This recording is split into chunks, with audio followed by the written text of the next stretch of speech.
I'm Crystal Sparks at the Scientific Sessions, and I am here with Dr. Erin Spaulding with Johns Hopkins. And it's really interesting, Erin. I want to talk about how we can use human-centered design for the development of digital health innovations. How can we do that? Yeah, thank you so much for asking. So our team at Hopkins is really focused on using human-centered design to meet the needs of end users, to help better inform digital health interventions so that we're designing products that end users want to use, and that includes not only patients, but healthcare professionals, and caregivers. And so our team is focused on using the human-centered design approach to do this, and that includes really starting off with defining the challenges that they face in living with and managing a condition. And so we're really trying to get at what challenges they face and not necessarily what we as researchers or clinicians might perceive their challenges to be. So we start with that, defining the challenges, and then we move towards helping them innovate and kind of prototype on what some of those features might be to address those problems, and then we incorporate those into our interventions. How do you actually implement what you found into your intervention?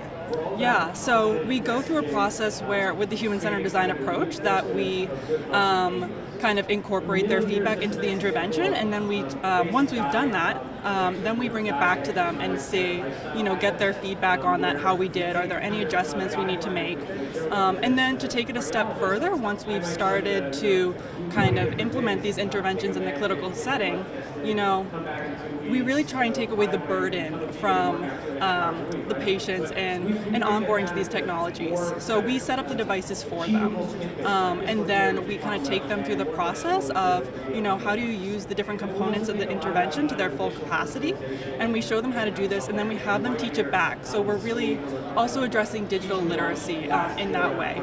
And the next steps are really thinking in terms of sustainability and implementation. Who are going to be the best people, outside of research to do this? Is it going to be, it probably won't be physicians. It will be nurses. Will it be licensed nurses, nursing assistants? Will it be someone in the tech department at hospitals or whatever the setting might be? And so that's really where we're moving towards next. Awesome. So I know you were here last year at Scientific Sessions, and then you came back this year. Why did you come back? Yes, well, the AHA Scientific Sessions are, fantastic. There's great science. I'm also a part of the AHA Health Tech and Innovation, SFRN, so I've been very fortunate to be here and being involved in the Health Innovation Pavillion, and I'll be starting up on the AHA Health Tech Advisory Board as well in the future. Awesome! So we can see much more of you coming soon. Absolutely. Wonderful. Well, thank you so much, Doctor.